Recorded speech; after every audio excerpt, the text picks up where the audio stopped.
Hello everyone, my name is Girish. आज के video में हम कंटिन्यू करेंगे class 10th chapter 13 magnetic effect of current.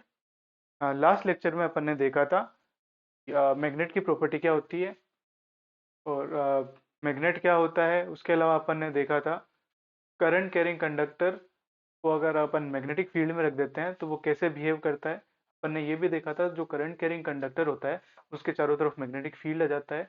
अपन ने राइट हैंड थंब रूल देखा था जिससे अपन किसी करंट कैरिंग कंडक्टर के चारों तरफ मैग्नेटिक फील्ड की डायरेक्शन का पता लगा सकते हैं। इसके अलावा अपन ने फ्लेमिंग्स लेफ्ट हैंड रूल भी देखा था जिससे हम पता लगा सकते हैं कि अगर एक करंट कैरिंग कंडक्टर को मैग्नेटिक फील्ड में रखें तो उस पर फोर्स किस डायरेक्शन में लगेगा।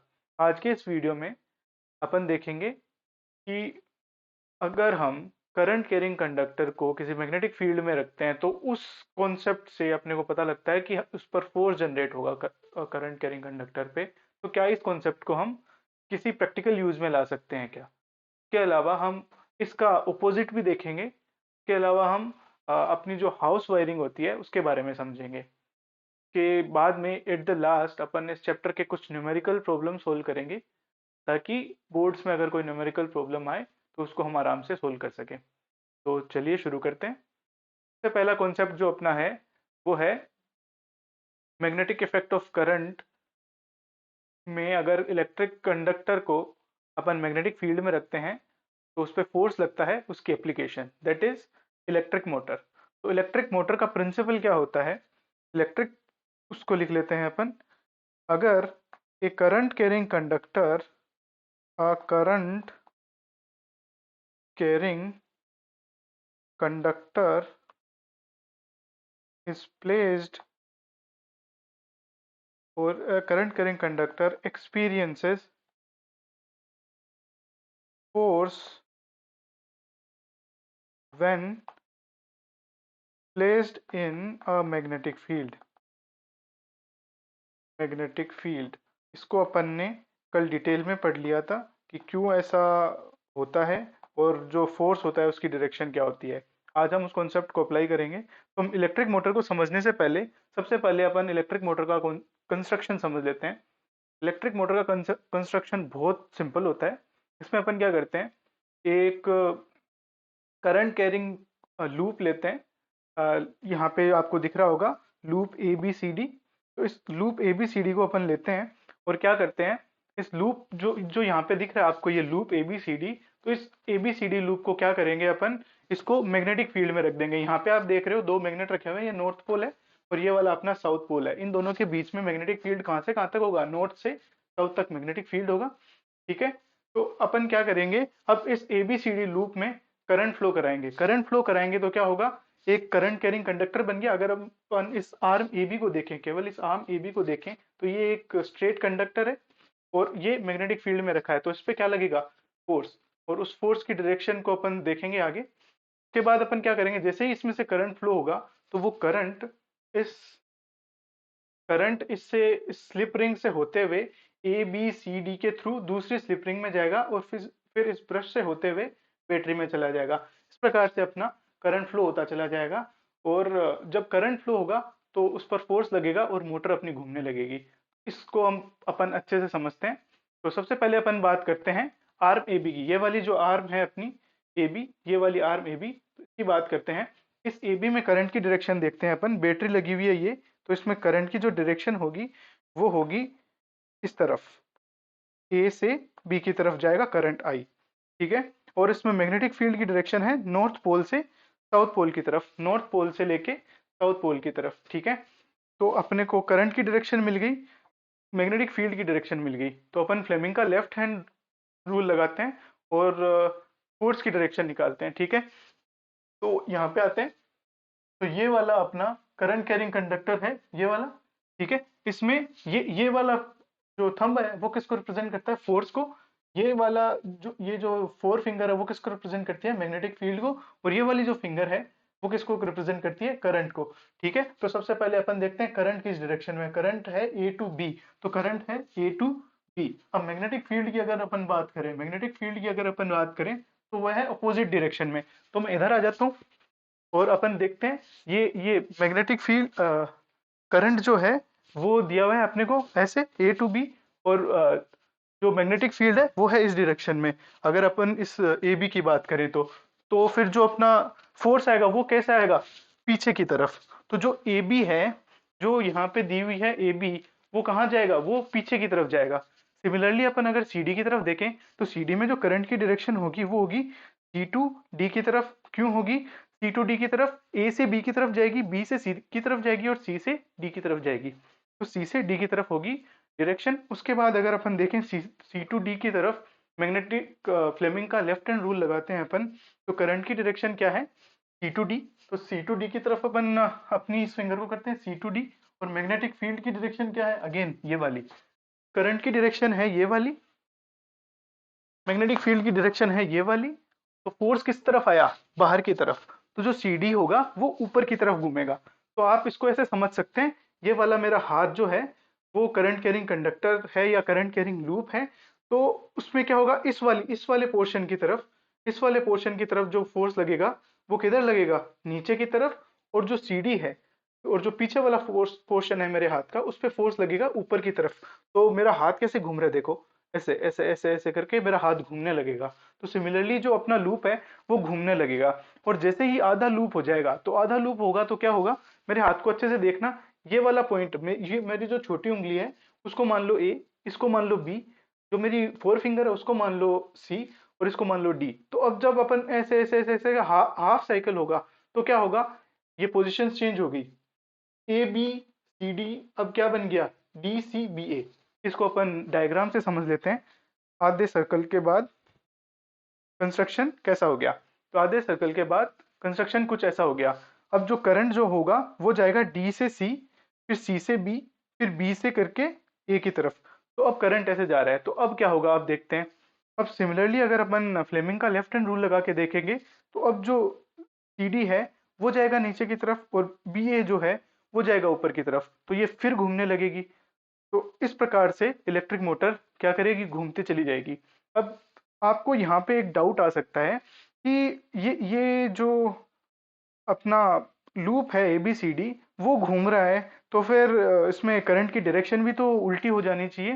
तो उसको समझने के लिए आप इस प्रकार से समझ सकते हो कि जो ये ब्रशेस हैं B1 और B2, ये जो हैं वो हैं फिक्स हैं, और ये किससे कनेक्टेड हैं, ये कनेक्टेड हैं सर्किट से। यहाँ पे आप देख सकते हो कि ये वाली सर्किट से ये ब्रशेस जो हैं वो फिक्स्ड तरीके से कनेक्टेड हैं।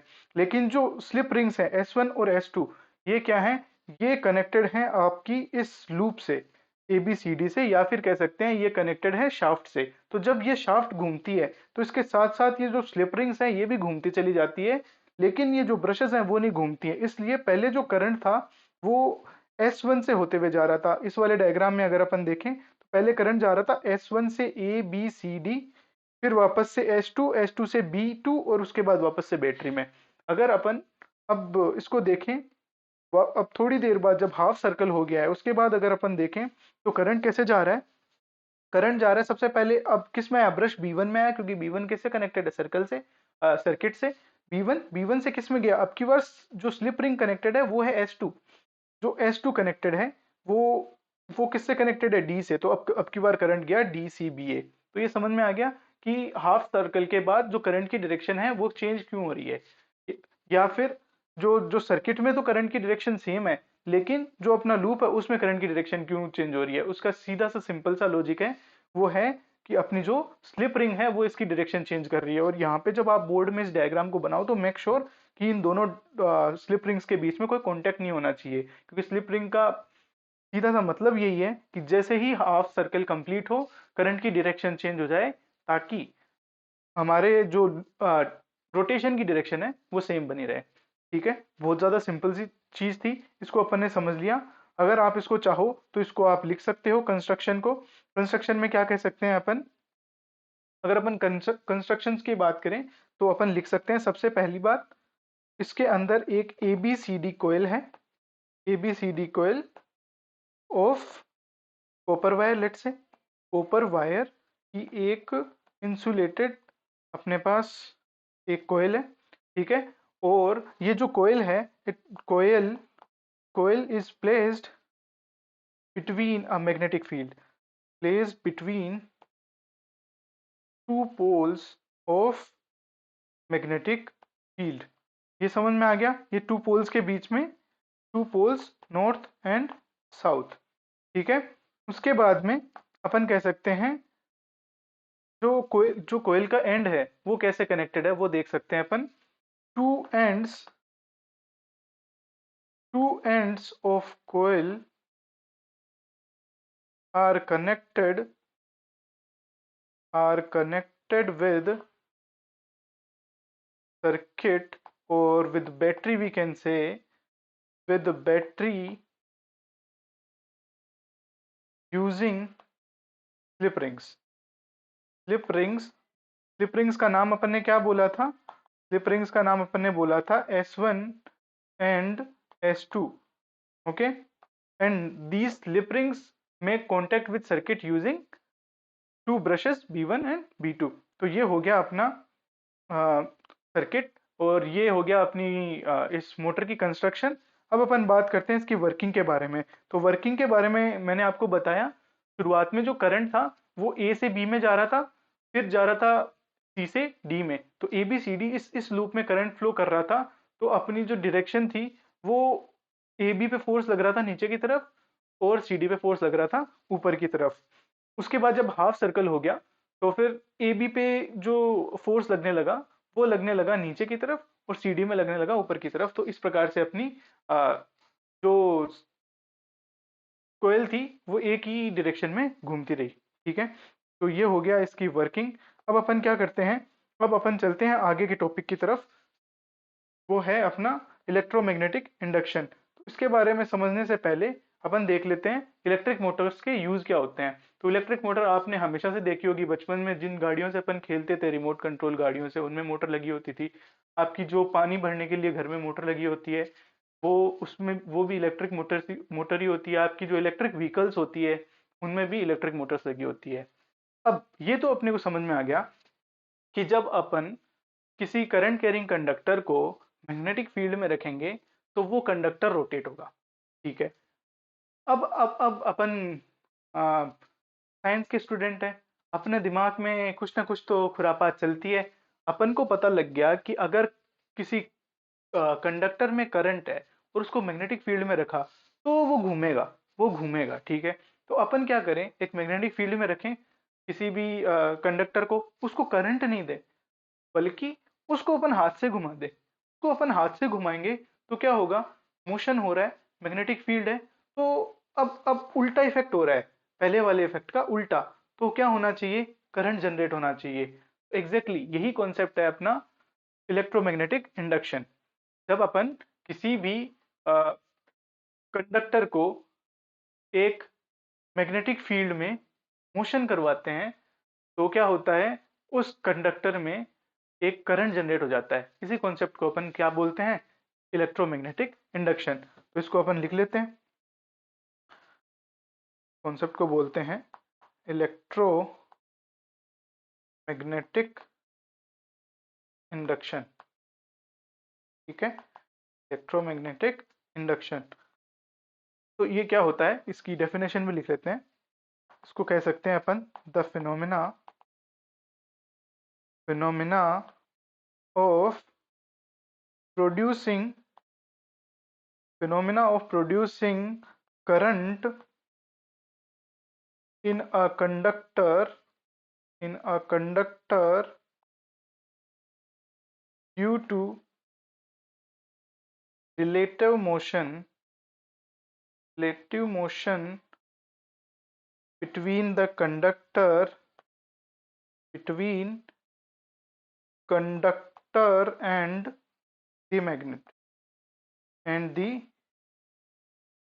or you can say magnetic field, okay, is called electromagnetic induction. Okay, तो ये समझ में आ गया। तो ये वाला जो कॉन्सेप्ट है वो सबसे पहले जो किसी ने स्टडी किया था उस साइंटिस्ट का नाम था माइकल फेराडे। और इसमें इसकी अगर अपन ने देखा कि अगर अपन किसी कंडक्टर को मैग्नेटिक फील्ड में रखते हैं और करंट फ्लो करवाते हैं तो उसमें फोर्स की डायरेक्शन को अपन पता कर सकते हैं फ्लेमिंग के लेफ्ट हैंड रूल से। सिमिलरली अपन अगर किसी कंडक्टर को मैग्नेटिक फील्ड में मूव करवाते हैं तो उसमें करंट की डायरेक्शन आती है, तो उस करंट की डायरेक्शन को अपन पता लगा सकते हैं फ्लेमिंग्स राइट हैंड रूल से। तो फ्लेमिंग्स राइट हैंड रूल को लिखेंगे, समझेंगे उससे पहले इसको लिख लेते हैं। The direction of induced induced current can be decided using Fleming's right hand rule. Okay, ये हो गया अपना फ्लेमिंग्स राइट हैंड रूल। अब इस फ्लेमिंग्स राइट हैंड रूल को अपन लिख लेते हैं। तो मैं हेडिंग डाल देता हूं, फ्लेमिंग्स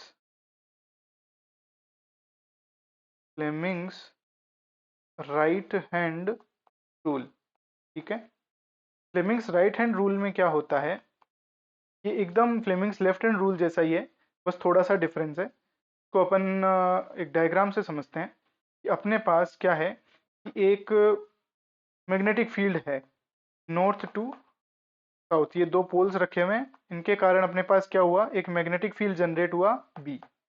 ठीक है, इसके अंदर क्या किया आपने, एक करंट कैरिंग कंडक्टर को रख दिया कुछ ऐसे। ठीक है, करंट कैरिंग कंडक्टर को रख दिया और क्या किया, इसको इसको इधर से ऐसे हाथ से पकड़ा, इस कंडक्टर को, इस वाले कंडक्टर को ऐसे हाथ से पकड़ा और ऐसे घुमाने लगे आप, ऐसे घुमाने लगे। तो घुमाने से क्या होगा, एक करंट जनरेट होगा और उसकी डायरेक्शन निकालने का तरीका क्या होता है कि आप वही सेम आप एफबीआई से याद रख सकते हो, बस अब की बार फोर्स की जगह क्या होगा, मोशन मोशन मोशन की डायरेक्शन होगी। ठीक है, तो मान लो कि अपन इसकी बात करते हैं, इस लूप को मैं बोल देता हूँ ए बी सी डी वापस से। ठीक है, ये बी को बी वेक्टर से रिप्रेजेंट कर देता हूँ मैं, ए बी सी डी। तो अब ए बी में ए बी को मानो मैं नीचे की तरफ पुश कर रहा हूँ, ए बी को कैसे पुश कर रहा हूँ, नीचे की तरफ, नीचे को मैं ऐसे दिखा देता हूँ क्रॉस से, सी डी को मैं कहाँ पुश कर रहा हूँ, ऊपर की तरफ, इसको दिखा देता हूँ मैं डॉट से। ठीक है, ए बी को पुश कर रहा हूँ नीचे की तरफ। ठीक है, और मैग्नेटिक फील्ड की डायरेक्शन कैसे, नॉर्थ से साउथ की तरफ। तो वापस से ये वाला जो फ्लेमिंग्स राइट हैंड रूल क्या बोलता है, ये जो आपका थंब है वो रिप्रेजेंट करेगा मोशन को, जो फिंगर है आपकी फोर फिंगर है वो रिप्रेजेंट करेगी मैग्नेटिक फील्ड को, और जो आपकी मिडिल फिंगर है वो रिप्रेजेंट करेगी इंड्यूस्ड करंट को। ठीक है, तो वापस से इसी को लगाते हैं अपन। जो फोर्स है वो और जो मोशन है वो अपने को पता है अंदर की तरफ, अंदर की तरफ, और जो मैग्नेटिक फील्ड है वो है नॉर्थ टू साउथ। ठीक है, मोशन अंदर की तरफ, मैग्नेटिक फील्ड जो है वो किधर है, नॉर्थ टू साउथ ऐसे। तो फिर जो करंट की डायरेक्शन होगी ए बी में वो क्या होगी, ए बी में जो करंट की डायरेक्शन होगी वो होगी नीचे की तरफ। तो इसको मैं और अच्छे से दिखाने के लिए क्या कर देता हूँ कि मैं ऐसे बना देता हूँ, एक सर्किट बना देता हूँ और उसमें क्या लगा देता हूँ, गैल्वेनोमीटर। जिसको गैल्वेनोमीटर नहीं पता है, गैल्वेनोमीटर एक ऐसा डिवाइस होता है जो करंट की डायरेक्शन को बताता है। जैसे अगर इसमें करंट की डायरेक्शन मान ले, इसको बोलता हूँ मैं पॉइंट एक्स, इसको बोल देता हूँ पॉइंट वाई। मानो करंट की डायरेक्शन अगर पॉइंट एक्स से पॉइंट वाई की तरफ है, पॉइंट एक्स से पॉइंट वाई की तरफ है, तो जो गैल्वेनोमीटर में क्या होगा, एक यहाँ पे एक सुई लगी होगी, गैल्वेनोमीटर में यहाँ पे एक सुई लगी होगी, तो उस सुई का जो डिफ्लेक्शन होगा वो आ जाएगा एक्स से वाई की तरफ, ऐसे गैल्वेनोमीटर होगा कुछ ऐसे। अगर इसमें करंट की डायरेक्शन जो है वो है एक्स से वाई की तरफ, तो गैल्वेनोमीटर की जो सुई है वो कुछ ऐसे चेंज हो जाएगी। इसको रिप्रेजेंट करते हैं ऐसे जी से। कहीं पे भी अगर गोले के अंदर जी लिखा होगा उसका मतलब होगा ये गैल्वेनोमीटर है। ठीक है, तो ये इसमें एक जो गैल्वेनोमीटर का डिफ्लेक्शन होगा वो अगर करंट एक्स से वाई की तरफ है तो ऐसे आ जाएगा। ए बी में जो करंट था वो आ गया नीचे की तरफ। अभी सिमिलरली अपन देख लेते हैं सीडी में करंट क्या होगा। ठीक है, तो सीडी में अपन देखें अगर, तो मोशन की डायरेक्शन क्या है, मोशन हो रहा है ऊपर की तरफ, तो वापस से राइट हैंड रूल लगाते हैं। मोशन जो है वो किधर है, ऊपर की तरफ मोशन है, ऊपर की तरफ, या कह सकते हैं बाहर की तरफ। ठीक है, प्लेन के बाहर की तरफ। मैग्नेटिक फील्ड वापस से अंदर की तरफ, तो जो देखो करंट की डायरेक्शन क्या आ रही है, मिडिल फिंगर क्या बताएगा, करंट की डायरेक्शन क्या आ रही है अपनी, करंट की डायरेक्शन अगर इसको अपन गौर से देखें तो करंट की डायरेक्शन कैसे आ रही है, ऊपर की तरफ। तो जो करंट की डायरेक्शन होगी वो आ जाएगी ऊपर की तरफ। तो ये सर्किट दिख रहा है अपना कंप्लीट होता हुआ। इस प्रकार से जो इलेक्ट्रोमैग्नेटिक इंडक्शन है वो काम करता है, और ऐसे अपन फ्लेमिंग्स राइट हैंड रूल का इस्तेमाल करके करंट की डायरेक्शन का पता लगा सकते हैं। इस इमेज में आप देख सकते हो कि magnetic field, movement of conductor, current induced in current के बीच में डायरेक्शन में जो रिलेशन है वो आराम से आप देख सकते हो। ठीक है, उसके बाद अपन ने ये तो समझ लिया कि अगर अपन किसी कंडक्टर को मैग्नेटिक फील्ड में मूव करें तो उस कंडक्टर में करंट इंड्यूस हो जाता है। ठीक है, ये अपने को समझ में आ गया। तो इसका यूज क्या है? इसका यूज अपनी जिंदगी में बहुत ज्यादा इंपॉर्टेंट है, दैट इज इलेक्ट्रिक जनरेटर। अगर इलेक्ट्रिक जनरेटर नहीं होते तो क्या अपन कभी भी बिजली बना सकते थे क्या? नहीं ना। बिजली नहीं बना सकते थे तो क्या अपने घर में लाइट होती? लाइट नहीं होती तो क्या अपने घर में कंप्यूटर होते? कंप्यूटर नहीं होते तो क्या मोबाइल फोन होते? तो मोबाइल फोन भी नहीं होते तो क्या अपन सेटेलाइट भेज सकते? क्या अपन गाड़ियां चला सकते? क्या अपन कुछ भी कर सकते थे क्या? नहीं कर सकते थे। तो जो इलेक्ट्रिक जनरेटर है या इलेक्ट्रिक मोटर है वो बहुत ही ज्यादा कह सकते हैं अपन रिवोल्यूशनरी इन्वेंशन है। इसके बारे में अपन समझते हैं। इलेक्ट्रिक जनरेटर का जो अ, अपन प्रिंसिपल है वो कह सकते हैं, वो क्या है? Electromagnetic induction. ठीक है, तो इस we can say it is a device, electric generator is a device which converts mechanical energy mechanical energy to electric energy या इलेक्ट्रिकल एनर्जी या जीवाई। मैकेनिकल एनर्जी, हाथ का मूवमेंट, अपन शाफ्ट को कैसे घुमा रहे थे? हाथ से घुमा रहे थे। और इलेक्ट्रिकल एनर्जी मींस अपनी इलेक्ट्रिसिटी, गैल्वेनोमीटर में डिफ्लेक्शन आया था ना, तो अपन मैकेनिकल एनर्जी को इलेक्ट्रिकल एनर्जी में कन्वर्ट करता है। और ये किस पे काम करता है? ये काम करता है concept of electromagnetic induction. So using concept of electromagnetic electromagnetic induction, electromagnetic induction. तो ये तो हो गया अपना प्रिंसिपल। अब बारी आती है कंस्ट्रक्शन की। अब तो कंस्ट्रक्शन को अपन देखते हैं। इसका कंस्ट्रक्शन भी बहुत ज्यादा सिमिलर होता है इलेक्ट्रिक मोटर के, तो इसके बारे में अपन देख लेते हैं। तो ये डायग्राम आपको दिख रहा होगा, इसमें भी क्या है? सेम सेम कंस्ट्रक्शन होता है। इसमें भी अपन क्या करते हैं, एक नॉर्थ पोल लेते हैं, एक साउथ पोल लेते हैं। ऐसे नहीं है कि नॉर्थ पोल और साउथ पोल अलग अलग हैं। अपन ने चुंबक का नॉर्थ पोल इधर रख रखा है और साउथ पोल इधर रख रखा है, इस प्रकार से अलाइन कर रखा है कि नॉर्थ से साउथ तक अपने को मैग्नेटिक फील्ड मिले। ठीक है, तो यहाँ पे आप देख सकते हो कि ये अपना नॉर्थ पोल है, ये अपना साउथ पोल है। ठीक है, इन दोनों के बीच में मैग्नेटिक फील्ड है N2S। इसके बीच में अपन ने क्या कर रखा है? एक कंडक्टर रख रखा है ABCD। इसको अपन ने यहाँ पे आप गौर से देखोगे तो बैटरी से नहीं कनेक्ट कर रखा है, इसके बदले अपन ने यहाँ पे क्या लगा रखा है? गैल्वेनोमीटर लगा रखा है। ठीक है, तो इस वाले में अपन ने क्या किया, एक कंडक्टर लिया ABCD, इसको रखा मैग्नेटिक फील्ड के बीच में नॉर्थ और साउथ, और क्या किया अपन ने? इसको कनेक्ट किया एक गैल्वेनोमीटर से। इसको कनेक्ट करने के लिए अपन ने मोटर की तरह स्प्लिट रिंग्स यूज नहीं करी, बल्कि अपन ने तो सिंपल रिंग्स यूज की। जो कंडक्टर की आर्म थी AB, उसको अपन ने इस आर्म AB को अपन ने इस रिंग R1 के थ्रू ब्रश B1 से जोड़ दिया। सिमिलरली अपन ने जो आर्म CD थी उसको रिंग R2 के थ्रू ब्रश B2 से जोड़ दिया। ठीक है, अब क्या करेंगे अपन? अब करेंगे ये जो बीच में अपन ने शाफ्ट लगा रखी है, ये जो आपको बीच में एक दिख रहा है, एक लंबी सी आपको कुछ रोड दिख रही है, दिस इज कोल्ड शाफ्ट। इस शाफ्ट को अपन ने क्या करेंगे? इसको अपन घुमाएंगे। इसको अपन घुमा सकते हैं, बहुत सारे तरीके होते हैं अपने पास। इसको अपन पानी गिरा के घुमा सकते हैं, भाप से घुमा सकते हैं, या हाथ से घुमा सकते हैं, या डीजल से घुमा सकते हैं। ठीक है, इसको अपन जैसे ही घुमाएंगे तो क्या होगा? मोशन होगा। ये इसको मानो मैंने ऐसे घुमाया, ये वाली अपनी शाफ्ट रखी हुई है ऐसे, ये वाली अपनी शाफ्ट रखी हुई है ऐसे, मैंने इसको ऐसे घुमाना शुरू किया, देखो ऐसे घुमाना शुरू किया। ये जो मेरा अंगूठे की साइड वाला हाथ है वो है AB, और जो मेरी छोटी उंगली की तरफ वाला साइड है वो है CD।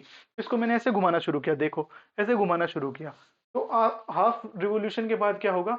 AB की जगह क्या आ जाएगा? CD, और CD की जगह कौन चला जाएगा? AB। ठीक है, तो अब देखते हैं अपन, जब ये हाफ रिवोल्यूशन, पहला रिवोल्यूशन हो रहा होगा तब क्या होगा। ठीक है, तो अपन बात करें एबी की, तो एबी के टाइम में क्या होगा, सबसे पहले एबी का मोशन देखो, एबी का मोशन देखो ऊपर की तरफ, एबी का जो मोशन है वो क्या है, ऊपर की तरफ। तो एबी का मोशन जो है वो है ऊपर की तरफ, सीडी का मोशन जो है वो क्या है, नीचे की तरफ। तो ये सिचुएशन कुछ इस सिचुएशन से मिल रही है कि नहीं मिल रही है, ये मिल रही है ना। तो फिर क्या होगा, इसमें करंट इंड्यूस हो जाएगा। एबी जा रहा है ऊपर की तरफ, एबी ऊपर की तरफ जा रहा है, तो फिर फ्लेमिंग का राइट हैंड रूल अगर अपन निकालें तो क्या होगा, यहाँ पे आ जाता हूं मैं। एबी का मोशन है जो क्या है, ऊपर की तरफ, या फिर कह सकते हैं प्लेन के बाहर की तरफ। जो मैग्नेटिक फील्ड है वो किस तरफ है, नॉर्थ टू साउथ। ठीक है, यहाँ पे देखना, नॉर्थ टू साउथ अपने पास है मैग्नेटिक फील्ड। ठीक है, तो करंट किधर होगा, ऊपर की तरफ। तो एबी में ऊपर की तरफ क्या हो जाएगा, करंट इंड्यूस हो जाएगा। तो यहाँ पे हो गया अपना करंट इंड्यूस। ठीक है, करंट इंड्यूस को मैं रिप्रेजेंट कर देता हूँ, ये रहा अपना करंट इंड्यूस्ड आई। ठीक है, इसमें आ गया अपने पास करंट आई। सिमिलरली सीडी में करंट कहाँ आ जाएगा, नीचे की तरफ। तो जो गैल्वेनोमीटर है वो अपनी डिफ्लेक्शन किधर दे देगा, लेफ्ट की तरफ। तो इस प्रकार से इसमें करंट आ जाएगा। जब हाफ साइकिल हो जाएगा तो ए बी क्या बन जाएगा, ए बी बन जाएगा सी डी, और सी डी क्या बन जाएगा, ए बी। तो इसको अपन दूसरे डायग्राम की हेल्प से समझ लेते हैं। ये रहा अपना दूसरा डायग्राम। ठीक है, इस डायग्राम में अपन देखें तो अब ए बी क्या बन गया, सी डी, सी डी क्या बन गया, ए बी। अब जो सी डी की डायरेक्शन है वो क्या है, अब सी डी जा रहा है नीचे की तरफ, ए बी क्या जा रहा है, ऊपर की तरफ। ठीक है, तो अब क्या होगा, अपन इसमें देखें तो वापस से फ्लेमिंग का राइट हैंड रूल लगाते हैं, सीडी पे लगाते हैं। तो मोशन क्या है, अंदर की तरफ। ठीक है, मोशन कहाँ है, अंदर की तरफ। और मैग्नेटिक फील्ड कहाँ है, ऊपर की तरफ। तो जो करंट होगा वो कहाँ होगा, नीचे की तरफ। तो जो करंट होगा वो कहाँ होगा, नीचे की तरफ। और सिमिलरली ए बी में करंट कहाँ होगा, ऊपर की तरफ। तो अब की बार जो गैल्वेनोमीटर में डिफ्लेक्शन जो होगा वो किधर होगा, राइट साइड में, क्योंकि जो करंट की डायरेक्शन होगी वो होगी नीचे की तरफ। ये आई अपने पुराने वाली थी। तो अब आप नोटिस करोगे पिछले वाले सर्किट में जो करंट की डायरेक्शन थी वो क्या थी, मान लेते हैं इस पॉइंट को बोल देते हैं x, इस वाले पॉइंट को बोल देते हैं y। तो पहले करंट की डायरेक्शन थी y टू x, और अब की बार वाले सर्किट में करंट की डायरेक्शन क्या है, इस वाले पॉइंट को फिर से अपन बोल देते हैं x, इस वाले पॉइंट को बोल देते हैं y। तो x से y ये वाली करंट की डायरेक्शन है अपनी। तो पहले करंट की डायरेक्शन थी x to y, sorry y to x शुरुआत में थी। तो मैं मिटा के वापस लिख देता हूँ अच्छे से। पहले जो करंट की डायरेक्शन थी वो थी x to y to x।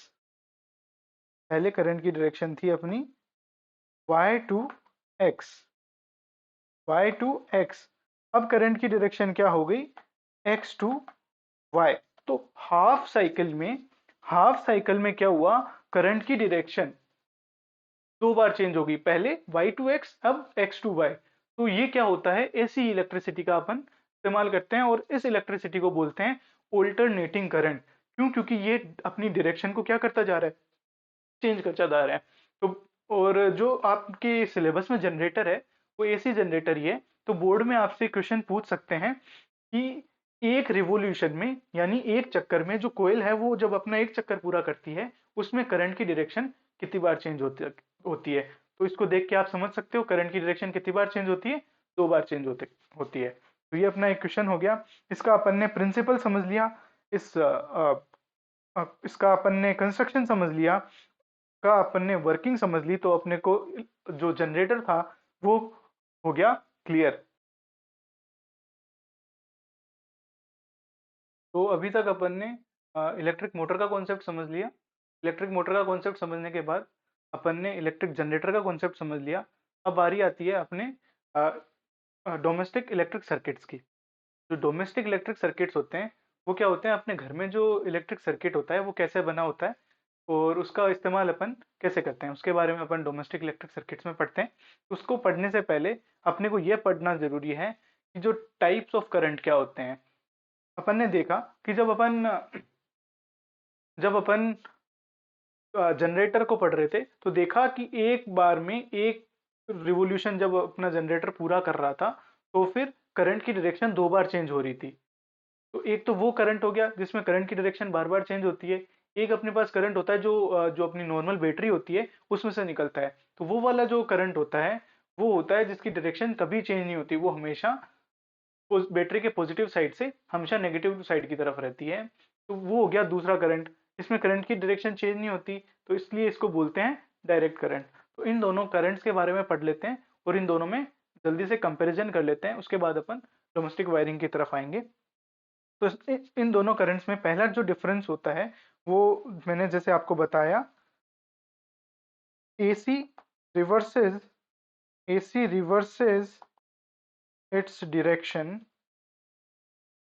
AC reverses its direction, अपनी डायरेक्शन को चेंज करता जाता है, whereas DC does not DC does not reverse direction. ठीक है, ये हो गया सबसे पहला डिफरेंस। उसके बाद होता है AC can be transmitted, AC can be transmitted to long distances, transmitted to long distances का मतलब क्या हुआ, एसी जो होती है उसको आप एक पॉइंट से दूसरे पॉइंट की तरफ ट्रांसमिशन कर सकते हो या फिर ट्रांसमिट कर सकते हो एक जगह से दूसरी जगह से बहुत आसानी से। इसका रीजन क्या होता है, जो एसी में अपने पास बहुत सारे डिवाइसेस बने होते हैं, जैसे ट्रांसफॉर्मर। ट्रांसफॉर्मर क्या करता है, एसी की वोल्टेज को बढ़ा सकता है, कम कर सकता है, एसी के करंट को बढ़ा सकता है, कम कर सकता है। तो उससे अपन क्या करते हैं, जब अपने को ट्रांसमिट करनी होती है एसी को, तो उसका वोल्टेज बहुत ज्यादा बढ़ा देते हैं ताकि हमारे लॉसेस कम हो। नहीं तो इलेक्ट्रिसिटी के केस में क्या होता है, जब इलेक्ट्रिसिटी एक पॉइंट से दूसरे पॉइंट तक जाती है तो फिर आधी से ज्यादा इलेक्ट्रिसिटी तो वहीं पे वायर में जो होती है ऊष्मा के रूप में या जो हीट के रूप में डिसिपेट हो जाती है। ठीक है, इसलिए अपन क्या करते हैं, वोल्टेज को बढ़ा देते हैं ताकि हीट अपनी कम हो। क्यों, क्योंकि जो हीट हीट जो होती है वो होती है, जो हीट होती है वो डायरेक्टली प्रोपोर्शनल होती है आर आई स्क्वायर के। जो heat is directly proportional to I square. तो जितना ज्यादा करंट होगा, जो हीट होगी वो उतनी ज्यादा होगी, इसलिए अपन करंट को कम कर सकते हैं ताकि अपनी हीट मिनिमम हो। इसलिए जो एसी होती है उसको अपन ट्रांसमिट कर सकते हैं बहुत लंबी दूरी तक। डीसी को can't transmit transmit to long distance. ठीक है, ये सबसे पहला डिफरेंस हो गया एसी और डीसी में। उसके बाद अपन आते हैं, जो एसी होती है ये अपन बैटरीज में स्टोर नहीं कर सकते। बैटरी में जो हमेशा एनर्जी स्टोर होती है वो हमेशा इलेक्ट्रिसिटी के रूप में स्टोर होगी, तो वो हमेशा डायरेक्ट करंट होगा। ठीक है, तो कह सकते हैं अपन कांट स्टोर इन बैटरीज। ठीक है, और डीसी के केस में अपन क्या कर सकते हैं, we can store in battery. Okay, ये हो गया। उसके बाद अपन कह सकते हैं AC keeps changing the direction, and जो अपने नॉर्मल जो वेरियस कह सकते हैं इक्विपमेंट्स होते हैं, जैसे अपना एसी हो गया, टीवी हो गया, फ्रिज हो गया, कूलर हो गया, वो सब किस पे काम करते हैं, वो सब एसी पे काम करते हैं। क्यों, क्योंकि एसी को जो ट्रांसमिट करना होता है वो बहुत आसान होता है, और एसी के बहुत सारे दूसरे फायदे हैं, आप आगे की क्लासेस में पढ़ोगे, अभी अपने को उतना पढ़ने की जरूरत नहीं है। We can say our TV, fridge fridge computer works through AC. ठीक है, we can say sources of DCR cell, battery etcetera.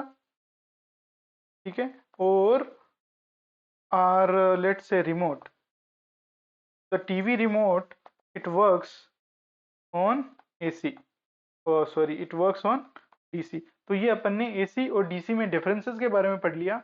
अब अपन आते हैं अपने डोमेस्टिक इलेक्ट्रिक सर्किट्स के बारे में पढ़ने के लिए। तो डोमेस्टिक इलेक्ट्रिक सर्किट्स के बारे में पढ़ने से पहले आप देखोगे कि आपके घर में जो पावर आती है वो कैसे आती है, उसके बारे में अपन देखते हैं। तो जो डोमेस्टिक इलेक्ट्रिक सर्किट्स होते हैं अपने पास, उसमें अपन क्या करते हैं, जनरली तीन टाइप के वायर्स का इस्तेमाल करते हैं। जो सबसे पहला वायर होता है वो होता है लाइव वायर। लाइव वायर में क्या होता है, एसी आ रहा होता है अपने घर में। ठीक है, तो इसमें अपन three types of wires are used, three types of wires used. First type is live wire. Live wire Then second type of wire is negative, or we can say neutral wire. Neutral wire. Third type of device that we have, or third type of wire that we have is earth wire.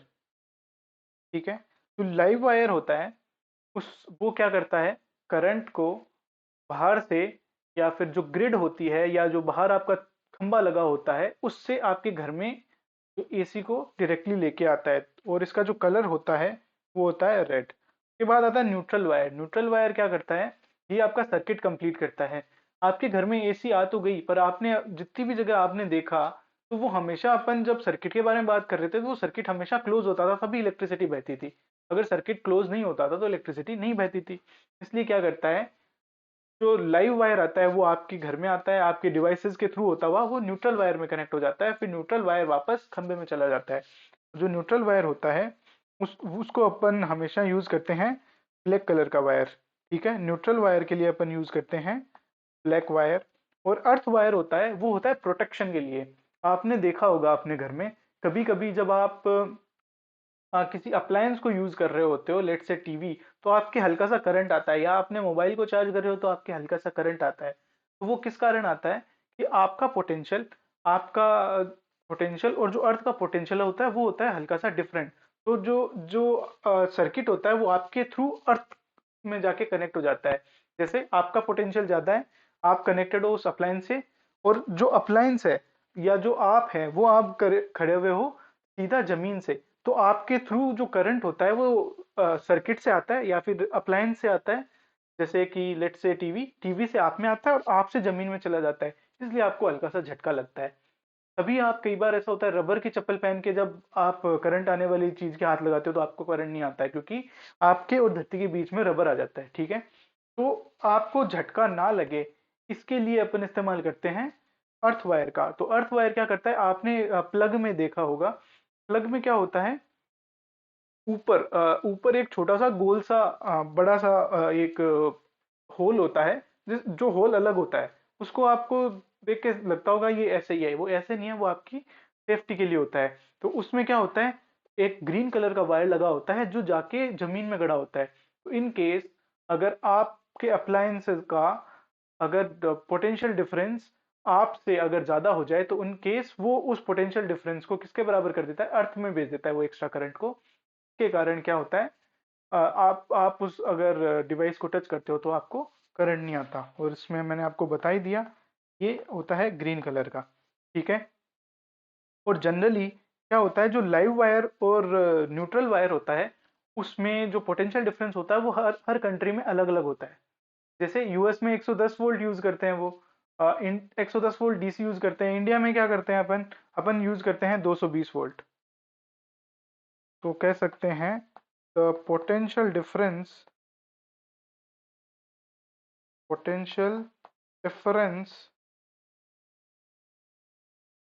between live wire and neutral wire in India is 220 volt. ठीक है, तो ये होता है India में जो difference होता है वो 220 वोल्ट होता है। इसको आप याद कर लेना, ये आपसे क्वेश्चन में पूछा जा सकता है। अगर आपको इसके बारे में और ज्यादा जानना है कि यूएस में वोल्टेज डिफरेंस कम क्यों होता है, इंडिया में ज्यादा क्यों होता है, तो उसके बारे में ब्रीफली मैं आपको बता देता हूँ। यूएस में क्या होता है, जब इलेक्ट्रिसिटी बहुत जल्दी आ गई थी और वहां पे क्या थे, बहुत ज्यादा पैसे थे, तो उनका प्राइमरी गोल था, वो था कि लोगों की सेफ्टी। पर इंडिया में जब इलेक्ट्रिसिटी आई तो उस टाइम प्राइमरी गोल था कि हम इलेक्ट्रिक डिवाइसेस को जितना सस्ता बनाए, डिस्ट्रीब्यूशन को जितना सस्ता बनाए उतना सस्ता बनाए। तो हमने क्या किया, वोल्टेज को थोड़ा सा ज्यादा रखा ताकि जो हमारा ट्रांसमिशन हो वो थोड़ा आसान पड़े, हमारे लॉसेस कम हो। तो उस चक्कर में 220 वोल्ट हमने रखा। 220 वोल्ट रिलेटिवली वी कैन से कि कम सेफ होता है एज कंपेयर टू 110 वोल्ट या लो वोल्टेज। ठीक है, इसीलिए आपने कभी हॉलीवुड मूवीज में देखा होगा कि जो प्लग लगे होते हैं उनमें बटन नहीं लगे होते, वो सीधा ही प्लग इन करते हैं, प्लग आउट कर देते हैं अपने डिवाइसेस को। बट अगर अपन इंडिया में ऐसा करने की कोशिश करते हैं तो एक हल्का सा स्पार्क होता है। वो इसलिए होता है क्योंकि इंडिया में जो वोल्टेज डिफरेंस होता है वो होता है ज्यादा, बट यूएस में वोल्टेज डिफरेंस क्या होता है, कम होता है। ठीक है, इसके पीछे का लॉजिक समझ में आ गया। पर कि यूएस में जो जिस टाइम इलेक्ट्रिसिटी बनना शुरू हुई थी, उस टाइम जो प्राइमरी गोल था वो था लोगों की सेफ्टी। इंडिया में था कि अपन ट्रांसमिशन को, डिस्ट्रीब्यूशन को जितना चीप रख सके उतना चीप रख सके। ठीक है, अब आप ये सोचेंगे अब तो इंडिया के पास भी पैसे हो गए, अपन अब वोल्टेज को कम क्यों नहीं कर देते। तो इसका रीजन ये है कि अब अपने पास जो इंसुलेटर है उसमें अपन ने बहुत अच्छी ग्रोथ कर लिया है, और अब 220 वोल्ट में भी अपने को अ, झटका लगने का कोई नुकसान नहीं रह गया है, क्योंकि अपने जो स्विचेस है वो इतने अच्छे हो गए हैं। तो अब यूएस वालों को चेंज करने की जरूरत है, क्योंकि उनके लॉसेस बहुत ज्यादा हो रहे हैं। अपन पहले से अहेड, एक स्टेप अहेड है। तो वी कैन फील प्राउड कि अपन बहुत ज्यादा ट्रांसमिशन लॉसेस को बचा रहे हैं एज कम्पेयर टू यूएस। ठीक है, तो ये हो गया। उसके बाद जब अपन ट्रांसमिशन की बात कर रहे हैं, तो मैंने ये ट्रांसमिशन ट्रांसमिशन वर्ड बहुत बार बोला होगा, तो आपको समझ नहीं आ रहा होगा ये हो क्या रहा है। तो उसको अपन थोड़ा अच्छे से समझ लेते हैं इमेज के थ्रू। तो मैंने यहाँ पे एक इमेज ले रखी है। ठीक है, इस इमेज को अगर आप गौर से देखो, मैं थोड़ा सा बड़ा कर देता हूँ इस इमेज को। ठीक है, तो इस इमेज में अपन को पूरा डायग्राम दिखा रखा है कि कैसे इलेक्ट्रिसिटी ट्रेवल करती है। तो सबसे पहले जो इलेक्ट्रिसिटी होती है वो पावर प्लांट में बनती है। पावर प्लांट में बनने के बाद वो आती है अपने घर में ट्रांसफॉर्मर्स के थ्रू खंभों में। तो जो ये वाला हो गया अपना इलेक्ट्रिक पोल। ठीक है, तो ये सबसे पहले आई इलेक्ट्रिक पोल में। इलेक्ट्रिक पोल से दो वायर आपके हमेशा मीटर में आके कनेक्टेड होते हैं। घर के बाहर आप जाके अपने मीटर को गौर से देखना, तो क्या होंगे वहां पे दो वायर कनेक्टेड होंगे, एक होगा रेड एक होगा ब्लैक। तो जो रेड वाला होता है वो होता है लाइव वायर, और जो ब्लैक वाला होता है वो वाला कौन सा होता है, वो होता है न्यूट्रल वायर। ठीक है, ठीक है, इस लाइव वायर और न्यूट्रल वायर, तो इसमें ये आके किस में कनेक्टेड होते हैं, ये आके मीटर में कनेक्टेड होते हैं। फिर मीटर मीटर क्या करता है, ये मेजर करता है कि आपने कितनी इलेक्ट्रिसिटी का कंजम्पशन किया है। ठीक है, उसके बाद ये जो होता है ना, वो जाता है अपने फ्यूजेस में। फ्यूजेस में कह सकते हैं, या फिर जो अपने घर के बाहर मीटर के बाहर एक बॉक्स बॉक्स सा लगा होता है, जिसमें पहले तो फ्यूज इस्तेमाल होते थे, जिसको क्या करते थे अपन ऐसे बाहर निकालते थे और उसके अंदर एक तार भर देते थे। तो वो इस्तेमाल करते थे पहले। आजकल क्या करते हैं, आजकल यूज करते हैं एमसीबी। एमसीबी क्या होता है, इसको फुल फॉर्म होती है मिनिएचर सर्किट ब्रेकर। ये आपको सेफ्टी प्रोवाइड कराता है। अगर मान लो कि बहुत ज्यादा इलेक्ट्रिसिटी कभी आई, तो एमसीबी क्या करती है, ट्रिप हो जाती है। इसके बारे में अपन आगे पढ़ेंगे।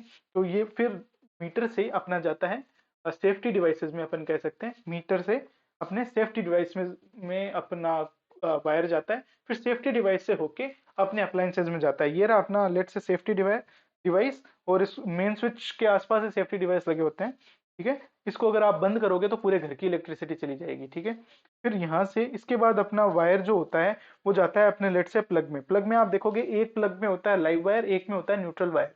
तो कभी आपके घर में अगर इलेक्ट्रिक टेस्टर लगा हो, टेस्टर हो आपके पास, एक स्क्रू ड्राइवर जैसा होता है जिसके अंदर लाइट जलती है, तो उसको क्या करना, आप ऐसे करके लगा उस प्लग में लगा के देखना। आप देखोगे ना बटन भी बंद है, तो भी एक प्लग में तो लाइट जलेगी, दूसरे प्लग में अगर आप उसको लगाओगे तो उसमें आपकी लाइट जो होगी वो नहीं जलेगी। इसका रीजन क्या होता है, इसका रीजन ये होता है जब आप लाइव वायर से कनेक्ट होते हो तो फिर उसकी लाइट जल जाती है, जब आप न्यूट्रल वायर से कनेक्ट होते हो तो फिर उसमें कोई करंट नहीं होता, इसलिए आपकी लाइट नहीं जलती है। ठीक है, तो ऐसे होता है। फिर जो उसमें आपने देखा होगा प्लग में तीन बेसिकली पांच छेद बने होते हैं, उसमें से दो तो होते हैं पेयर्स में। एक होता है जो अलग होता है, सबसे ऊपर लगा हुआ होता है, वो वाला होता है अपना अर्थ के लिए। तो उसमें जो एक वायर लगा होता है वो सीधा जाके जमीन में जुड़ जाता है, ताकि जमीन का पोटेंशियल आपके इक्विपमेंट के पोटेंशियल के बराबर हो जाए, कि आपके झटका नहीं लगे। तो अगली बार आपके घर में अगर इलेक्ट्रिशियन इलेक्ट्रिसिटी की फिटिंग करने आए और वो बोले इसकी कोई जरूरत नहीं है, तो उसको बोलना नहीं नहीं नहीं, हमारे को मार्ट साहब ने पढ़ाया था। मार्ट साहब ने क्या बोला था कि उसको लगाना बहुत ज्यादा जरूरी होता है, ताकि अगर इक्विपमेंट में कोई गड़बड़ी आ जाए तो आपको शॉक नहीं लगे, शॉक जो है वो अर्थ को ट्रांसफर हो जाए। ठीक है, तो इस चीज का ध्यान रखना, अपने घर पे जाके पेरेंट्स को पूछना, पापा मेरे इस वाले में अर्थ वायर लगा है कि नहीं लगा है। ठीक है, और फिर कमेंट में बताना कि आपके घर में अर्थ वायर लगा है कि नहीं लगा है। ठीक है, तो ये अपन ने समझ लिया कि सर्किट कैसे काम करता है। अब अपन क्या करते हैं, अब अपन कुछ और टॉपिक्स देख लेते हैं। जैसे मैंने बात करी थी एमसीबी की, तो एमसीबी क्या होती है, और उसके अलावा कुछ टर्म्स आप घर में सुनते हैं कि शॉर्ट सर्किट हो गया, ओवरलोड हो गया, उन सब टॉपिक्स के बारे में अपन देख लेते हैं। तो सबसे पहले अपन बात करते हैं अर्थ वायर की। ठीक है, अर्थ वायर क्या होता है के बारे में बात कर लेते हैं। ठीक है, अर्थ वायर क्या करता है, this protects us, this protects us from electric shock. ये मैंने आपको बता दिया, ये इलेक्ट्रिक शॉक से कैसे अपने को प्रोटेक्ट करता है। ठीक है, फिर भी अपन लिख लेते हैं specially specially in metallic body, in metallic body appliances appliances it it provides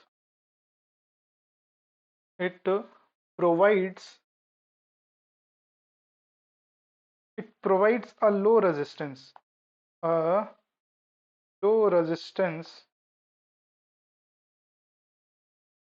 path for current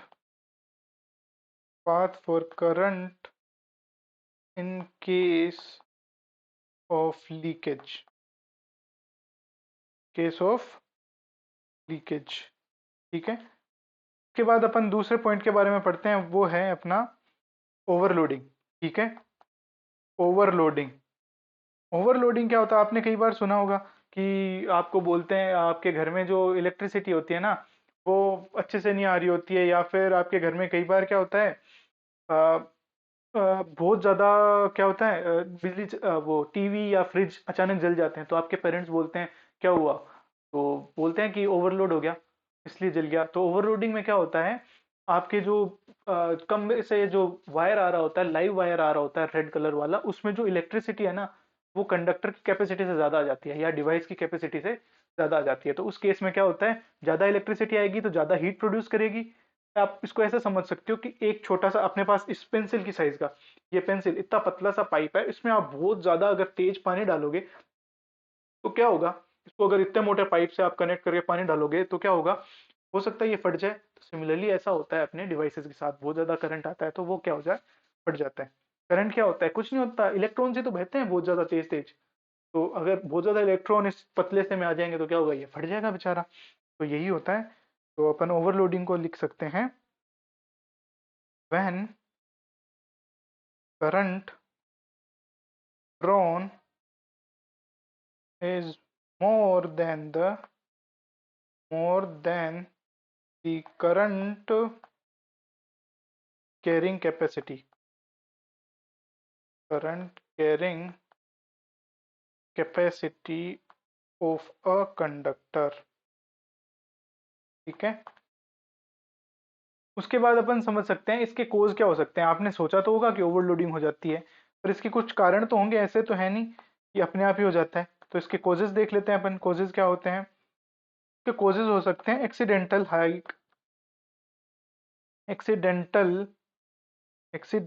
hike in voltage supply. जो अपने पास घर में जो बिजली आ रही होती है, वो अगर बहुत ज़्यादा तेज आ जाए अचानक से, तो फिर ये हो सकता है।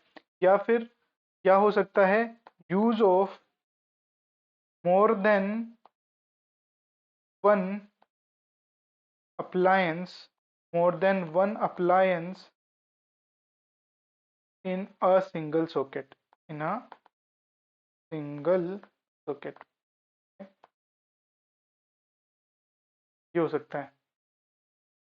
ठीक है, उसके बाद अपन पढ़ लेते हैं, कि शॉर्ट सर्किट क्या होता है। आपने ये भी बहुत ज़्यादा कॉमन वर्ड सुना होगा, शॉर्ट सर्किट। ठीक है, तो शॉर्ट सर्किट में क्या होता है, ये कुछ नहीं होता है, बहुत ज़्यादा सिंपल सी चीज़ होती है। आपने बचपन में ऐसी करामात करी भी होगी, जो प्लग लगा होता है उसमें उसमें आपने क्या किया होगा, एक तार को लेके प्लग में जो दो दो पेयर में ग्रुप्स होते हैं, या जो दो पेयर में होल्स होते हैं, उनमें एक होल से आपने तार को डाला होगा और दूसरे होल में डाल दिया होगा। तो फिर क्या होता है, एक बम पटाखा बोलता है। पहले तो वो फटाका बोलता है, तब आप डरते हो, उसके बाद आपके पेरेंट्स आपका फटाका बुलाते हैं, तब भी आप डरते हो, फिर आप रोते हो, है ना। तो ये कुछ नहीं होता है, यही होता है आपका शॉर्ट सर्किट।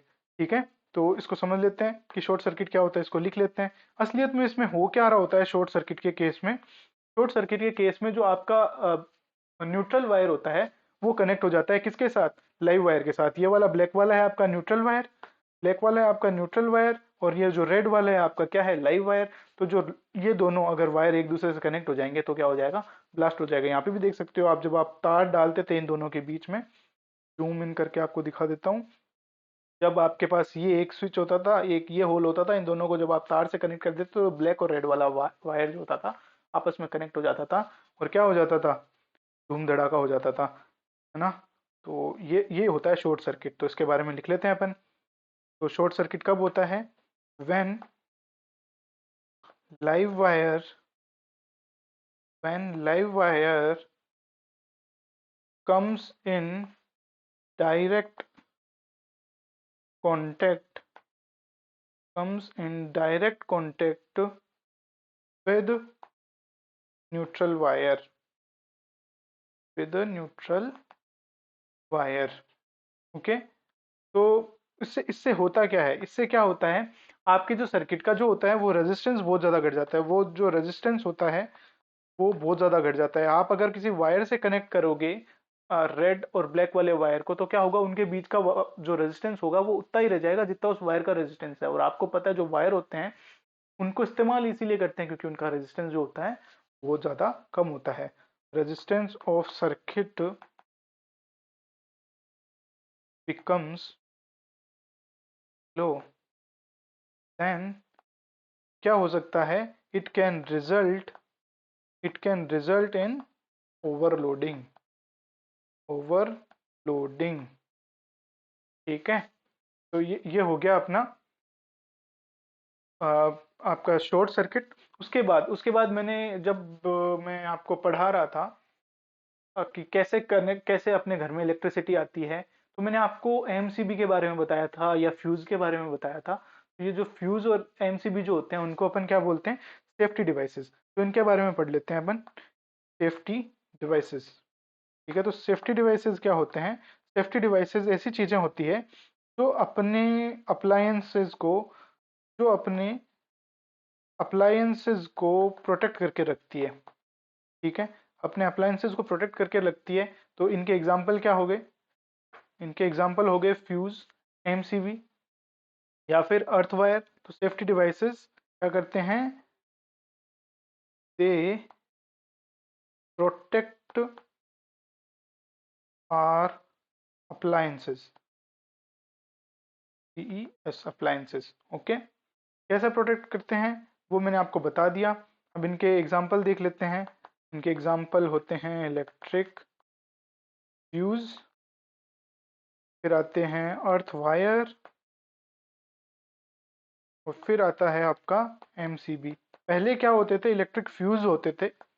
आजकल आजकल हम एमसीबी को, इलेक्ट्रिक फ्यूजेस को यूज नहीं करते हैं, बल्कि हम यूज करते हैं मिनिएचर सर्किट ब्रेकर को। क्यों, क्योंकि ये क्या होते हैं, ये बहुत ज़्यादा सेफ होते हैं और ये जो नई टेक्नोलॉजी के साथ बने हुए हैं। और इसके फ्यूज का एक डिसएडवांटेज क्या होता था कि एक बार वो अगर जल जाता अपने को नया डालना पड़ता था। एमसीबी में कुछ नहीं होता, जब भी ओवरलोडिंग होती है या फिर शॉर्ट सर्किट होता है तो वो ट्रिप हो जाती है, आप उसको जाओ वापस से उसको ऊपर कर दो तो फिर से चालू हो जाती है। तो ये अपने पास एडवांटेज होता है, इसलिए अपन यूज करते हैं MCB instead of fuse these days. ठीक है। तो ये हो गया अपना चैप्टर कंप्लीट। अपन ने सारी चीजें पढ़ ली है, मैग्नेटिक इफेक्ट ऑफ करंट पढ़ लिया है, उसके एडवांटेज क्या होते हैं, डिसएडवांटेज क्या होते हैं, उसको अपन कहाँ पे इस्तेमाल कर सकते हैं, इसके अलावा अपने हाउस वायरिंग क्या होती है, कौन से डिवाइसेस अपन यूज करते हैं, और क्या क्या चीजों का अपने को ध्यान रखना चाहिए, ये सारी चीजें अपन ने देख ली है। अब अपने पास बचा है क्वेश्चंस। तो मैं जल्दी से क्या करता हूँ, क्वेश्चंस को लिख लेता हूँ। कुछ 5 से 7 क्वेश्चंस अपन लिख लेते हैं और फिर जल्दी जल्दी उन सबका सॉल्यूशंस देख लेते हैं, ताकि आप न्यूमेरिकली भी साउंड हो जाओ। तो मैं अभी पोज करके लिख के लाता हूँ। मैंने क्वेश्चंस नोट कर लिए हैं। चलो अपन इन क्वेश्चंस को वन बाय वन देखते हैं और इनको सोल्व करते हैं। तो पहला क्वेश्चन है, an electric fuse of rating 3 ampere is connected in a circuit in which an electric iron of power 1.5 kilowatt is connected, which operates at 220 volt. What would happen? Explain. तो question बोल रहा है कि आपके घर में जो सर्किट लगा हुआ है उसमें एक फ्यूज लगा हुआ है 3 एम्पियर का, मतलब उसमें अगर 3 एम्पियर से ज्यादा करंट फ्लो होगा तो वो फ्यूज क्या होगा, वो फ्यूज जल जाएगा या फिर वो फ्यूज पिघल जाएगा। ठीक है। तो उसमें फिर आगे बोल रहा है कि इसमें आपने एक इलेक्ट्रिक आयरन लगाई उस इलेक्ट्रिक आयरन की जो पावर कैपेसिटी है, पावर रेटिंग है, वो है 1.5 किलोवाट। ठीक है, तो उस 1.5 किलोवाट की पावर रेटिंग ऑपरेट हो रही है, और उस जो वोल्टेज उसको अपन दे रहे हैं वो है 220 वोल्ट। तो बताइए क्या होगा। तो उसको समझने के लिए अपने को सबसे पहले ये तो समझ में आ गया कि पावर दे रखा है, वोल्टेज दे रखा है। जो चीज मिसिंग है वो है करंट। ये बैटरी, ये जो आपकी इलेक्ट्रिक आयरन है वो कितना करंट ड्रॉ करेगी, इससे अपने को कुछ आइडिया मिल सकता है। अगर करंट ड्रॉ करेगी वो पता लग गया अपने को, अगर वो 3 एम्पियर से कम हुआ तो क्या होगा।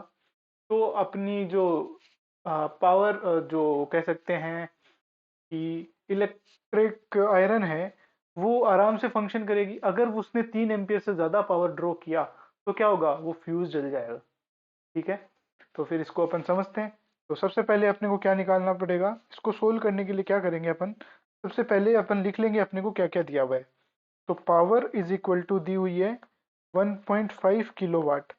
आपको पता है 1 किलो कितना होता है, 1 किलो होता है 1000। ठीक है, तो फिर पावर कितनी हो गई आपकी, 1.5 गुणा 1000 वाट, दैट इज 1500 वाट। ओके, कितनी होगी अपने पास पावर। वोल्टेज अपने पास कितना है, वोल्टेज है अपने पास 220 वोल्ट। ठीक है, पावर आ गई अपने पास, वोल्टेज आ गई। अब अपने को क्या निकालना है, करंट। तो करंट निकालने के लिए अपन क्या कर सकते हैं, P इज इक्वल टू क्या होता है, V I. P is equal to है वी आई, तो I इज इक्वल टू क्या हो जाएगा, P बाई वी। तो P अपने पास है 1500, वोल्टेज जो थी वो थी अपने पास 220। तो ये क्या हो गया, 150/22। 150/22 को अपन ये लिख सकते हैं क्या, 75/11। तो दैट इज 6.66, so 9 8,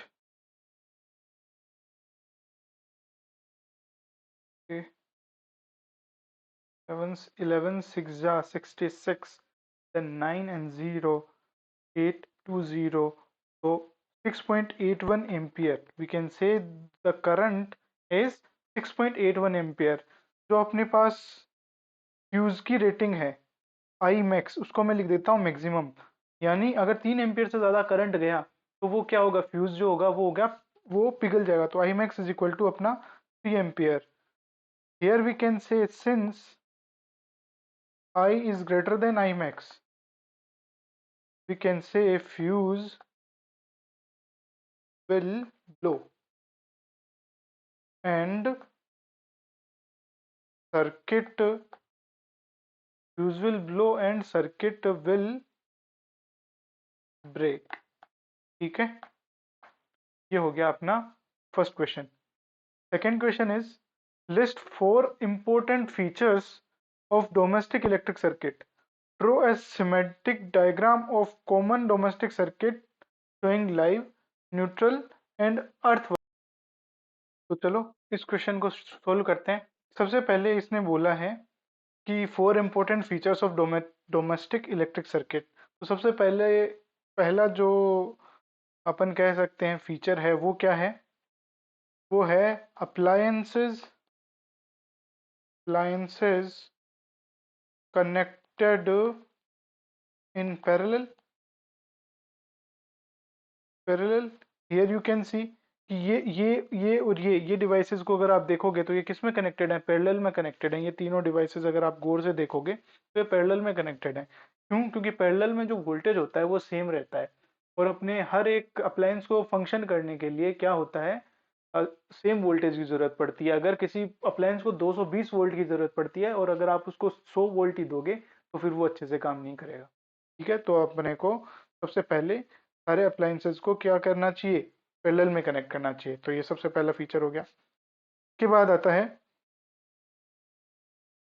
के बाद आता है separate switch, separate switch for each appliances,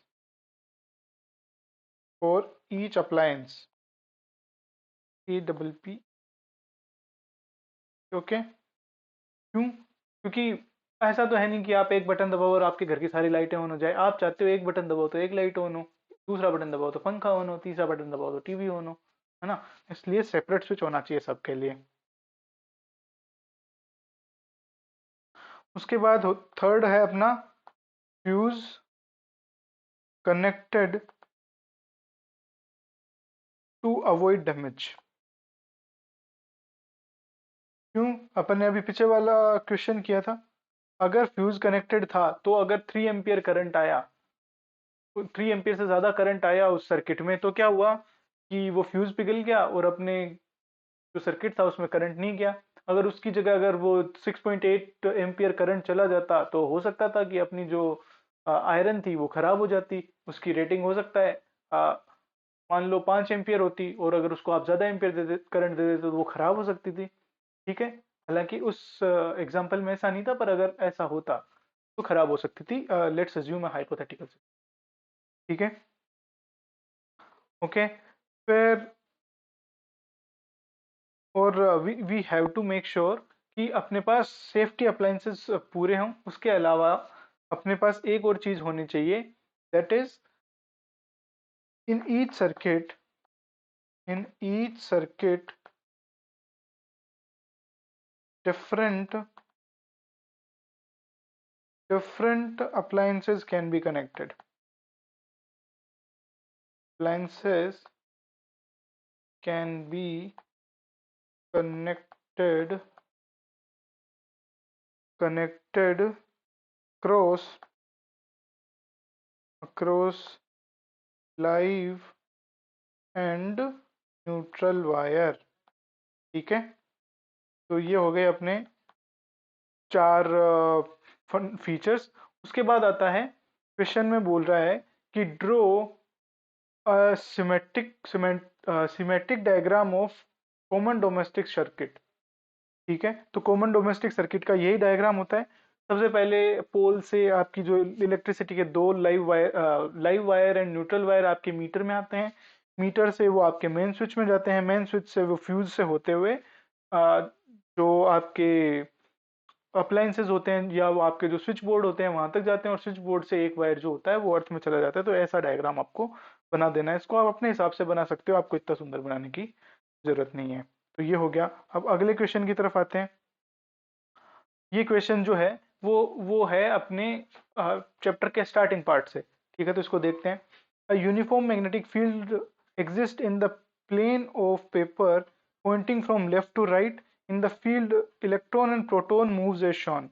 The electron and proton experiences forces both on uh, pointing out of the plane of paper। तो ये सारे हैं अपने पास ऑप्शंस। ठीक है, तो ये सारे अपने पास चार ऑप्शंस दे रखे हैं। तो इनको एक बार चलो इनको पढ़ के बता देता हूँ मैं आपको। फिर बी है अपने पास, forces both pointing out of the plane of paper. Third one is no force, and D is force pointing opposite and along the direction of uniform magnetic field.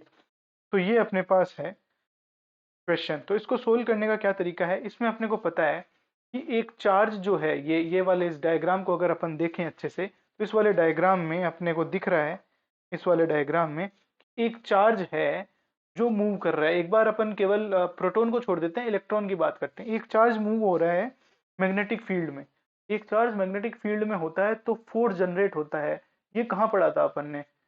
ये पढ़ा था अपन ने, और उस फोर्स की डायरेक्शन क्या होगी वो अपन ने पढ़ा था फ्लेमिंग्स लेफ्ट हैंड रूल में। फ्लेमिंग का लेफ्ट हैंड रूल क्या बोलता है? एक करंट कैरिंग कंडक्टर अगर मैग्नेटिक फील्ड में रखा हो तो फिर उसकी जो डायरेक्शन है आप इस रूल से निकाल सकते हो, एफ बी आई। ठीक है, एफ बी आई से आप निकाल सकते हो। तो अपने को पता है कि अगर अपने को मैग्नेटिक फील्ड की डायरेक्शन पता लग जाए, अपने को करंट की डायरेक्शन पता लग जाए, तो अपन फोर्स की डायरेक्शन निकाल सकते हैं लेफ्ट हैंड रूल से। ठीक है, तो यहाँ पे अपने को करंट की डायरेक्शन तो नहीं दे रखी, लेकिन इलेक्ट्रॉन और प्रोटॉन का मोशन दे रखा है। तो इससे अपने को करंट की डायरेक्शन निकालनी है। तो ये अपन कैसे निकाल सकते हैं? आपने 12 चैप्टर में पढ़ा होगा कि जो करंट की डायरेक्शन होती है वो हमेशा इलेक्ट्रॉन की डायरेक्शन के अगेंस्ट होती है। क्यों होती है? क्योंकि इलेक्ट्रॉन पे क्या होता है? Negative charge. तो जहां नेगेटिव जिस डायरेक्शन में जा रहा होता है उसके अपोजिट अपन मान लेते हैं करंट की डायरेक्शन। और जो प्रोटॉन होता है वो क्या होता है? Positively charge particle. ठीक है, तो प्रोटॉन है पॉजिटिवली चार्ज, तो करंट की डायरेक्शन क्या होगी? प्रोटॉन की डायरेक्शन में। इलेक्ट्रॉन है नेगेटिवली चार्ज, तो करंट की डायरेक्शन क्या होगी? इलेक्ट्रॉन की डायरेक्शन के अगेंस्ट। तो इन दोनों ही केसेस में अगर मैं करंट की डायरेक्शन बताऊं तो वो क्या होगी? तो इलेक्ट्रॉन की डायरेक्शन नीचे से ऊपर की तरफ है, तो करंट की डायरेक्शन क्या होगी? ऊपर से नीचे की तरफ। अगर प्रोटॉन की डायरेक्शन ऊपर से नीचे की तरफ है तो करंट की डायरेक्शन क्या होगी? ऊपर से नीचे की तरफ। तो आओ अब फ्लेमिंग का लेफ्ट हैंड रूल लगाते हैं और पता करते हैं डायरेक्शन ऑफ फोर्स। ठीक है, तो ये रहा अपना लेफ्ट हैंड रूल। अपने को पता है कि जो मैग्नेटिक फील्ड है वो किस तरफ है? मैग्नेटिक फील्ड है इस तरफ। ठीक है, मैग्नेटिक फील्ड इस तरफ है। करंट की डायरेक्शन कहाँ है? नीचे की तरफ। ये है अपना आई, एफ है ये है नीचे की तरफ। तो ये हो गया अपना मैग्नेटिक करंट की डायरेक्शन। ये हो गई अपनी फील्ड की डायरेक्शन। तो फोर्स की डायरेक्शन कहाँ होगी? प्लेन से बाहर की तरफ। ये है अपना प्लेन, प्लेन से बाहर की तरफ, प्लेन से बाहर की तरफ। और दोनों में डायरेक्शन कहाँ होगी? सेम होगी। इलेक्ट्रॉन और प्रोटॉन में दोनों में डायरेक्शन कहाँ होगी? सेम होगी। क्यों? क्योंकि इलेक्ट्रॉन और प्रोटॉन कहाँ जा रहे हैं? अपोजिट डायरेक्शन में मोशन कर रहे हैं। तो इलेक्ट्रॉन और प्रोटॉन अपोजिट डायरेक्शन में मोशन कर रहे हैं, इसलिए उन दोनों के केस में करंट की डायरेक्शन क्या आ गई? सेम आ गई। ठीक है, तो फिर इसमें ऑप्शन देख लेते हैं। ए ऑप्शन बोल रहा है forces both pointing out of the plane of paper. B बोल रहा है forces both pointing out of the plane of paper. तो ये दोनों ऑप्शन तो हो गए अपने सेम, तो अपन इसको बोल देते हैं इन साइड। तो अपना अब दोनों ऑप्शन अलग अलग हो गए, तो अपन कह सकते हैं ऑप्शन ए इज करेक्ट। दोनों अब जो होंगे दोनों के केस में फोर्स होगा वो pointing out of the plane of paper होगा। ठीक है, ये क्वेश्चन हो गया। ओके, अब क्वेश्चन आता है, ये भी आपके चैप्टर के स्टार्टिंग में से है। That is what is the direction of magnetic field lines inside a bar magnet. तो बार मैग्नेट के बारे में अपने को पता है। बार मैग्नेट जो होता है वो कुछ ऐसी मैग्नेटिक प्रॉपर्टीज, उसकी जो मैग्नेटिक फील्ड लाइंस होती है वो कैसे होती है? बार मैग्नेट के बाहर जो होती है वो होती है ऐसे। बार मैग्नेट के अंदर कैसे होती है? बार मैग्नेट के अंदर कैसे होती है? बार मैग्नेट के अंदर होगी, ये क्या करेगा? एक लूप बनाएगा पूरा, ये लूप बनाएगा पूरा। ठीक है, बार होती है नॉर्थ की साउथ, नॉर्थ से साउथ की तरफ। अब अगर इसको लूप पूरा बनाना है तो अंदर कैसे होने पड़ेगी? साउथ से नॉर्थ की तरफ। तो जो आंसर हो जाएगा वो क्या हो जाएगा? आंसर हो जाएगा साउथ टू नॉर्थ। क्यों? क्योंकि इसमें इनसाइड अ बार मैग्नेट पूछा है। अगर आउटसाइड बार मैग्नेट पूछता तो क्या बोल देते? North to south. Next question पे आते हैं।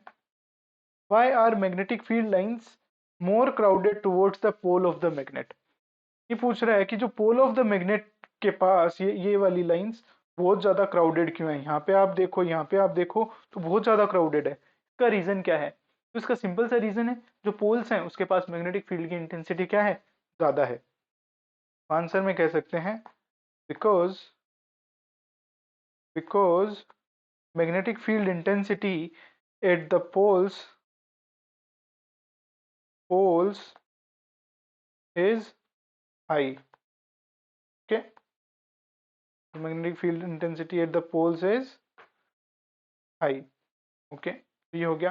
फिर आता है define overloading and short circuit. तो ये मैंने आपको अभी थोड़ी देर पहले ही बताया था। ओवरलोडिंग क्या होता है?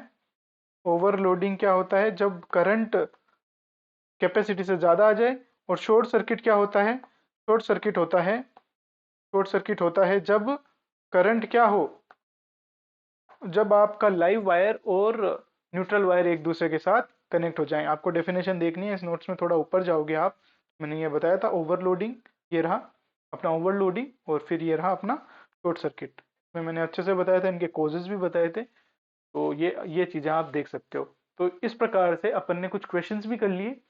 अपन ने इन इन क्वेश्चंस में मैंने कुछ प्रीवियसली बोर्ड्स में जो क्वेश्चन आ रखे हैं उनको भी इंक्लूड किया है, ताकि आपको आइडिया लग जाए इस टाइप के क्वेश्चंस अपने बोर्ड में आते हैं। आपके एनसीईआरटी के क्वेश्चंस जो हैं वो आप कर सकते हो। अगर आपको कोई डाउट आता है तो कमेंट सेक्शन में आप अपना डाउट ड्रॉप कर देना। हम हमारी टीम आपको उस डाउट का रेजोल्यूशन प्रोवाइड कर देगी। और उसके अलावा भी अगर आपको कोई सा टॉपिक पे वीडियो चाहिए हो तो कमेंट में मैसेज ड्रॉप कर देना, हम उस टॉपिक पे वीडियो बनाने की कोशिश करेंगे। ठीक है, तो ये चैप्टर अपन ने कंप्लीट कर लिया। में कोई भी डाउट हो तो आप अगेन कमेंट सेक्शन में डाल सकते हैं। और अगर आपको ऐसे ही वीडियोस देखने हैं तो लाइक करो, शेयर करो और इस चैनल को सब्सक्राइब कर दो ताकि हमें पता लगे किस टाइप के वीडियोस आपको पसंद आते हैं। चलो, all the best for your boards. See you in the next lecture. Bye.